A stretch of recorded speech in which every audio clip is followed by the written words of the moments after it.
কি যে আসলে ইদনীত আবিদাতি বা সার্টিফিকেট বলতে যেটা বুঝি, একটা কাগজ, একটা কার্তা যার উপরে একটা আচ্ছা ভাই, আমরা ইদানিং যে ইদনিতা আবিদাতি বা রিকেস্তাগুলো করছি, সেখানে দেখতে পাচ্ছি যে তারা একটি অনলাইনে প্রোটোকল নাম্বার দিয়ে দিচ্ছে শুধু।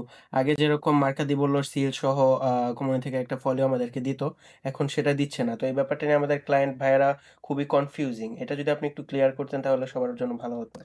হ্যাঁ, এটা ভালো প্রশ্ন। কারণ এরা আমরা দেখেছি আমাদের মধ্যে যারা আসে, আমাদের কাছে যারা আসে তাদেরকে আমরা বুঝিয়েও বোঝাতে পারি না। ভাই ব্যাপারটা এরকম। কারণ তারা যেহেতু অভ্যস্ত অনেক আগে থেকেই যে আসলে ইদনীত আবিদাতি বা সার্টিফিকেট বলতে যেটা বুঝি, একটা কাগজ, একটা কার্তা যার উপরে একটা মার্কাদা বর্ণ থাকবে এবং সেটা তার হাতে থাকবে, রাইট? হুম, হুম। কিন্তু এখন মিলান কম্যুনে এবং অন্যান্য কম্যুনি হয়তো করছে। মিলান কম্যুনের সবগুলো মুনিচিপও করতে পারেনি।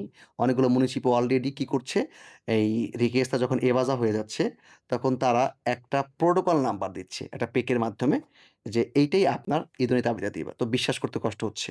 ওকে? তো অ্যাকচুয়ালি ব্যাপারটা যেটা হয়েছে, ইদনীত আবিদাতি বাটা আসলে কোথায়, কোথায় প্রয়োজন হয়? ২ টা সরকারি অফিসে প্রয়োজন হয়। একটা প্রেফেক্তুরা, একটা কোয়েস্তুরা।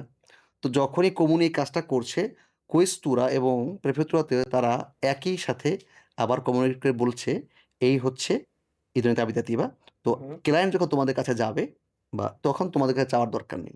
তার মানে তুমি যখন যাচ্ছ কোয়েস্তুরাতে, যেমন তুমি একটা কার্তা সৌজন্য আবেদন করেছো ফ্যামিলির জন্য, তোমার হাতে তো প্রোটোকল নাম্বারটা শুধু।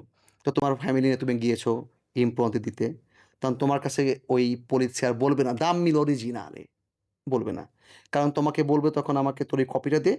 তো yes, ce l'ho la copia, allora a posto. Anche per pittura, যেমন আমরা এখন জানি ফ্লুসি বা বিভিন্ন কারণে বিভিন্ন ইনগ্রেসের কারণে ইদনীত আবিদাতি বা লাগতে পারে। সেখানেও সেম। তুমি যখন যাচ্ছ প্রোটোকল নাম্বার নিয়ে, তাহলে প্রোটোকল নাম্বার থেকে বুঝে যাবে যে তোমার এই আলোচতিবাটা অলরেডি তাদের কাছে আছে এবং তার কাপাচিতা সবকিছু তারা জেনে যাবে ওকে। তখন। তো এইজন্য নিশ্চিত থাকো যে এই ব্যাপারে আর কখনোই অরিজিনাল শব্দটা আর কেউ চাচ্ছে না। তো একটা প্রবলেম, একটা সুবিধা যেটা আসলে কি, কাগজের যে ওয়েস্টেজটা কমানোর উদ্দেশ্যেই কিন্তু এই কাজগুলো ডিজিটালাইজ করা। দেখবা যে বাংলাদেশে ইদানিং ওই অ্যাপোস্টিলা হয়েছে। হ্যাঁ। এই সবকিছুই যা হচ্ছে আসলে ডিজিটাল কেন করা হচ্ছে?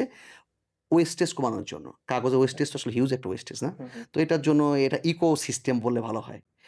এর জন্য এটা করা এবং এটা আমাদের সবাইকেই বুঝতে হবে যে দিন, দিন আস্তে, আস্তে করে হাতে কাগজের পরিমাণ কমে যাবে। ওকে? সব ফোনে বা প্রোটোকল নাম্বার দিয়ে হয়ে যাবে। এই আরকি। সো আমরা যে প্রোটোকল নাম্বারটা পাবো, সেই প্রোটোকল নাম্বারটা আমাদের অরিজিনাল আগে যে কপি ছিল, হুম, সেটার মতোই সেম ভ্যালু বিয়ার করবে, তাই তো? এক্সাক্টলি।